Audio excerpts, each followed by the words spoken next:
So I'd like to introduce the last speaker. I will do lots of tidy up about various books that I want to auction and various DVDs that I've been given of naughty conferences and that sort of thing. But I'd like to talk about Stewart, Communism, Nihilism, Neoism and Decadence. I've given three talks on the extreme left. One was called Marxism and the Frankfurt School and the New Left. Another was called The Totalitarian Politics of 1984, and another one was about the concept of brainwashing and the use by the North Koreans and the Chinese of behaviourist techniques, particularly on prisoners in the Korean War, a totally forgotten struggle now, and a novel by an Italian-American called Pellini that was based on those events. Now, Stewart Home is an incredibly obscure figure who's on the margins of, the cultural avant-garde. So I'm going to come to him towards the latter stages of the talk, when I've dealt with some of the sort of building blocks to begin with. Most conservatives with a small c look around Western European countries like Britain today and wonder why they're living in a mildly but evidently left-wing society. They wonder why they're supposed to have won but they've actually lost. As they look around them, everything's changed from what it was 40 to 50 years ago, every normative social value and experience, and they wonder why that's occurred. There are many reasons for why it's occurred, but one is the complete containment and taking over of the cultural space by what we'll call cultural Marxism, or Marxian ideas, or soft left ideas, or post-communist ideas, and they're marched through the institutions after the 1960s, but it didn't just happen then, it had been prepared much earlier in the 20th century. Marxism's a doctrine before Lenin added the conspiratorial element of a vanguard party that seizes power with its paramilitary wing in a declining state. Marxism is a doctrine that originates from the middle of the 19th century and has a reputation of idealistic and utopian socialisms, some religious and some secular, that preceded it. Marx believed he had a science of history, that the thing was prior and determined, that history could be read like a runic pattern or like the pattern in a Persian carpet, and he was the master of the dialectic that would determine humanity's future. We now know that the sort of nightmarish regimes that were created across the planet in the 20th century on the basis of some or all of his ideas failed, and most of them have been destroyed. But their legacy is still here. Claire Short's got a bit of a witness at the moment in the liberal press because of her appearance at the Chilcot inquiry. She said something very interesting when the Soviet Union collapsed. She said, communism is over, but Marxism is not. And that's a very prescient remark, because what's happened in the Western world is that the idea that everything is economically predetermined in Marxian theory, that everything has a social dynamic which is structured and physical at the basis of economic life and that is materialistic, has been changed, and was changed at the beginning of the 20th century by an Italian communist theorist in prison called Gramsci. He had the idea that the superstructure and the base, that which was beneath and economic and material, that which was above and philosophical and cultural, can be disjoined, they can be separated and teased apart. That's actually a heresy in classical Marxism, but it enabled an enormous vista of struggle to be opened up right across academic, artistic and intellectual and media-related life, right across the West.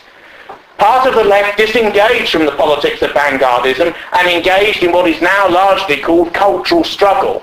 One of the great weaknesses of all forms of conservatism, whether gaullism in France or republicanism in the United States or Christian democracy in Germany and Italy and elsewhere, is their refusal to fight cultural struggle, their refusal to believe that their enemies were in deadly earnest.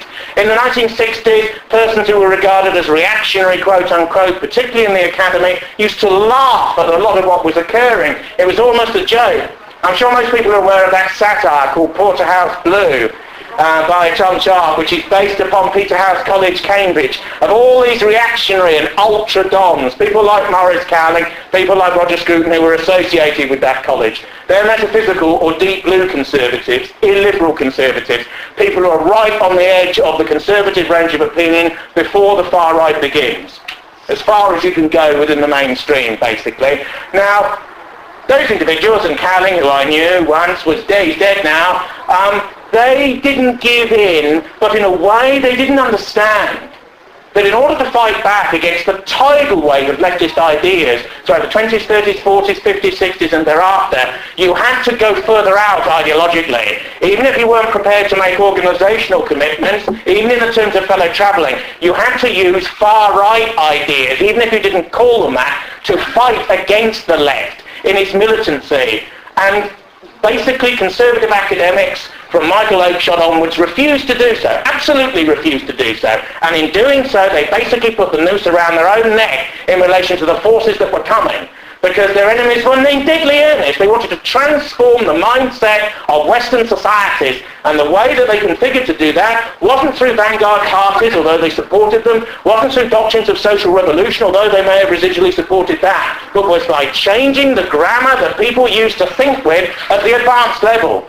Strangely, for militant egalitarians, they used an extreme form of cultural elitism. You take the universities, you take the dons and the academics in the universities, you take the people who mark the PhDs that provide the methodology of attainment through which you get a don at a university. You then replicate that through all male and female students at the first, second and third levels of tertiary education, never mind the people coming up from the secondary level. Then as egalitarian educationalism spreads, we're going to have a society now where 30%, 50% go to university. There's at the University of Slough, which used to be the Pally in the Thames Valley. You can do degrees in hairdressing, you can do degrees in golf studies, you can do degrees in anything, you know. You send this away to a P.O. box number in Edinburgh with a couple of Weetabix packets and you get a PhD in nuclear physics that's straight back in the post, you know. This is the way it's going. There are a few upper class people now who refuse to go to university. Princess Diana refused to go, partly because she wasn't too bright, but also because it doesn't have any social cachet anymore, because if everyone goes, it's got no kudos, has it? This is the idea. If everything is degraded, do you want to eat the bread that's been in every other mouth? You know, this is the thing about egalitarian ideas.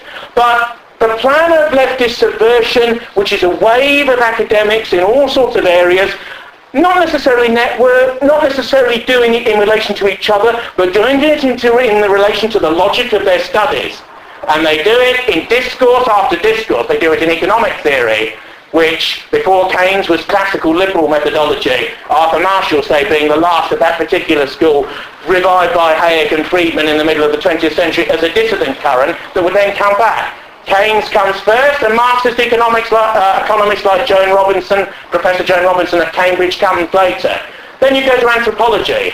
Anthropology, the first great textbook of anthropology is Gobineau's book on the essay on the inequality of the human races. This begins anthropology as a subject. This is a quote-unquote racist text. Anthropology is a science or semi-science that always has to deny its first text, because its first text is now so offensive in relation to all of the discourses that have come after. From the early part of the 20th century, you get the growing up of various discourses which are called social or socialized anthropology. The idea that race has nothing to do with anthropology, when race is the periodic table of anthropology and is the taxonomy of the human within that particular academic discipline. You reach a situation where by the 1970s, if a don at, say, the University of Sussex, an ultra-left institution on the south coast, said that there were cardinal racial differences in intelligence between people, there would have been an absolute riot on that campus, an absolute riot, which would have to be controlled by the police and the authorities. One thing the left realised throughout the 20th century is that people who are very mental and people who are very abstracted in terms of their intellect can be physically intimidated very easily.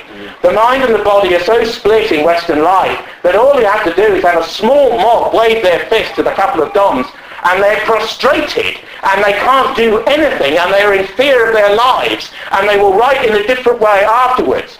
Trotsky said in a pamphlet called The Necessity of Red Terror, which was published in 1917, that you shoot 1,000 to intimidate 1,000,000. But all you need to do in many universities is lob a brick through on Freshers' Day and people are frightened to discuss, to write about and to theorise about whole sets of ideas. Everyone knows that there is a spectrum since the French Revolution of far left, moderate left centre, moderate right, radical right views. Since about 1968, the radical right chunk, which is to the right of Oakeshott, Scruton and Cowling, has been broken off and cannot be talked about other than as critique. You can talk about how you detest these ideas, you can talk about how evil and wrong they are, you can talk about how mistaken they are, but they can't be adumbrated in and of themselves. This is complicated because there are certain academies, such as the French one, where that's not always true. And this is because in France there was a very powerful intellectual fascist tradition, essentially that's what it was, which goes right through to today.